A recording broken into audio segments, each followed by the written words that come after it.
વાવ-થરાદ જિલ્લામાંથી વધુ એકવાર નર્મદા નિગમની બેદરકારી અને ભ્રષ્ટાચારનો નમૂનો સામે આવ્યો છે।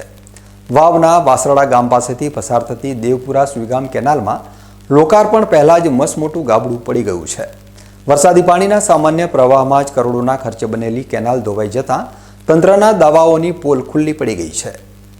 વાવ-થરાદ જિલ્લાના સરહદી વિસ્તાર વાવ અને સુઈગામ તાલુકાના 22 જેટલા ગામોના ખેડૂતોને સિંચાઈનું પાણી મળી રહે તે હેતુથી દેવપુરા સુઈગામ કેનાલનું નિર્માણ કરવામાં આવી રહ્યું છે, પરંતુ હજુ તો આ કેનાલનું લોકાર્પણ પણ નથી થયું।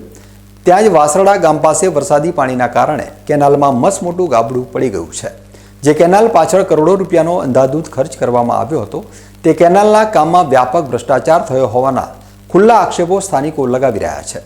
લોકાર્પણ પહેલાં જ કેનાલમાં અનેક જગ્યાએ મોટી તિરાડો પડી ગઈ હતી અને હવે પડેલા ગાબડાના કારણે કેનાલના પાણી આસપાસના ખેડૂતોના ખેતરોમાં ફરી વળ્યા છે, જેના કારણે ખેડૂતોના વાવેતરને ભારે નુકસાન થયું છે। એક તરફ સમયસર કેનાલનું કામ પૂર્ણ ન થતાં ખેડૂતો પહેલેથી જ પરેશાન હતા અને બીજી તરફ કોન્ટ્રાક્ટર તેમજ અધિકારીઓની મિલીભગતના કારણે નબળું કામ કરાતા ખેડૂતોમાં ભારે રોષ જોવા મળી રહ્યો છે। કેનાલમાં ભંગાણની ઘટના બાદ હવે ખેડૂતો એક જ માંગ કરી રહ્યા છે કે દોષિત કોન્ટ્રાક્ટરો અને અધિકારીઓ સામે કડક પગલાં ભરવામાં આવે અને નુકસાનીનું યોગ્ય વળતર આપવામાં આવે।